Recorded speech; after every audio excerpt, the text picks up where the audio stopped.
Hello everyone and welcome along, it's SWTR here, and SWTR News is back after a while. Yes, the studio is all up and running again, so let me tell you what we've got coming up.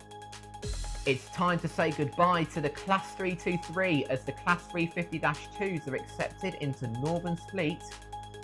More bad news for the redevelopment of Leicester Station as an extra £10 million is earmarked into the project. And we take a look at the new higher ticket barriers being enforced at various stations in Great Britain.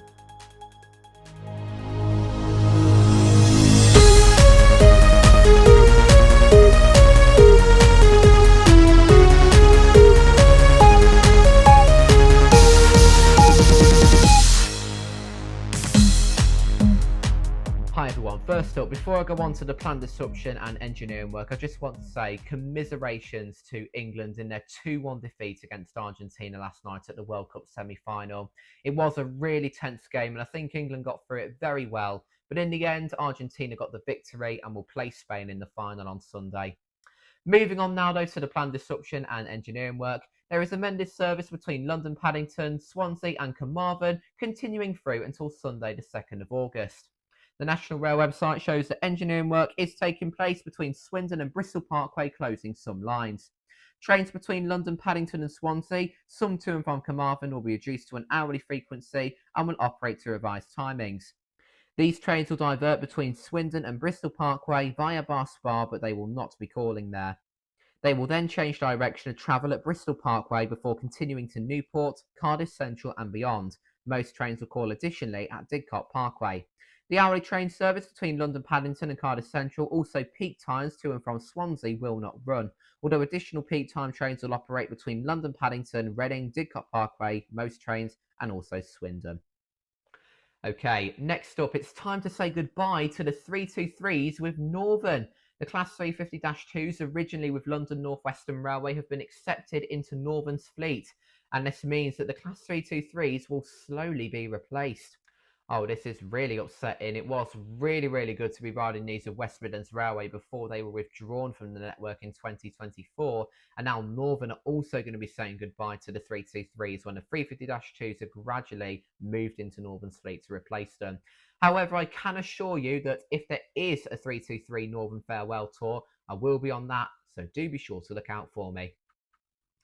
Okay, next up, more bad news for the redevelopment of Leicester Station as an extra £10 million has been earmarked into the revamp project. The Leicester City Council is leading the project to transform the Victorian station in London Road, but has so far failed to find contractors willing to take on the job.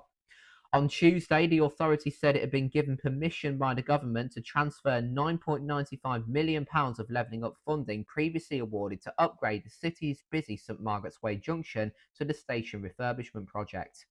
Leicester's Mayor Sir Peter Soulsby said he was confident that the additional money, taking the total investment of £32.6 million, would now kickstart the scheme.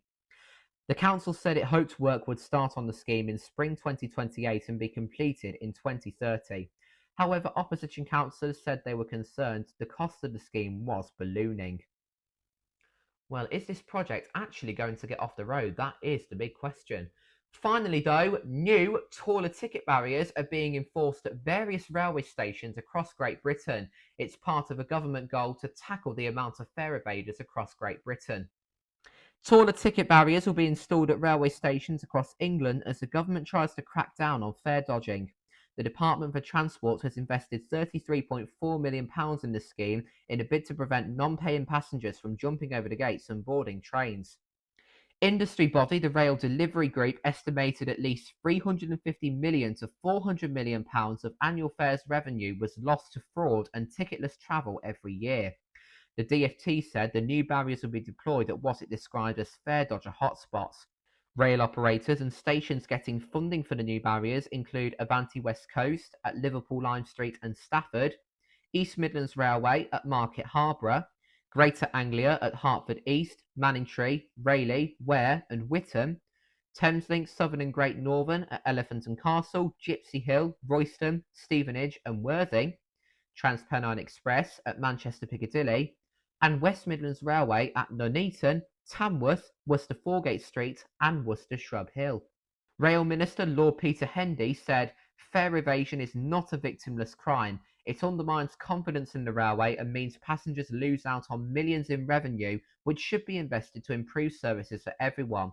By stopping fare dodgers before they reach the platform, we're protecting taxpayer cash, supporting investment in the network, and ensuring the railway works better for millions of passengers who do the right thing every day by paying their way. The rollout of the taller gates is expected to begin in the first half of next year and be finished by mid-2028. Well, let's hope that these taller ticket barriers really do stop the fare evasion. Now, before we go, I just wanted to let you know that there is going to be a West Midlands Day Ranger video this weekend. This one in particular will be the Shrewsbury edition. However, I'm not going to spoil anything. You'll have to wait until Saturday to find out the full adventure. Check out that video and join us again soon where we catch up more on rails and other transport in SWTR news.